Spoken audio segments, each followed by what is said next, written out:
Nag-prepare ako ng uulamin ng aking mga anak. Kahapon pa lang ay nag-advance prep na ako para kinabukasan lulutuin ko na lang siya. Pinakuluan ko na pala yan sa tubig, tinimplahan ko lang ng asin, paminta. At ayan nga, inismash ko na yung patatas. After ko ismash yung patatas, set aside muna natin. At yung manok naman, hinihiwa-hiwa ko lang muna ng mas maliliit. At yung buto na yan, mamaya igagamitin natin. Naghiwa na rin pala ako dyan ng onion leaves. Tapos ayan, nagtimpla na ako. Nilagyan ko lang siya ulit ng paminta, asin at itlog. Mas masarap din pala yan pag may cheese. Ako kasi hindi na ako naglagay kasi ayaw ng mga anak ko.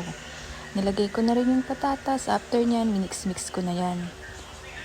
Pag okay na, Ay pwedeng-pwede na tayo niyan mag-assemble. Kumuha lang ako ng saktong amount, tapos ayan, plinat ko lang siya ng onte, tapos yung buto, nilagay ko na sa gitna, and then yan, klat-klat lang, at ayan nga yung aking nagawa. Lagay ko muna yan sa freezer para bukas pwede ko nang iluto. At yan nga, nasalang ko na siya ng 40 minutes, hintayin na lang tayo.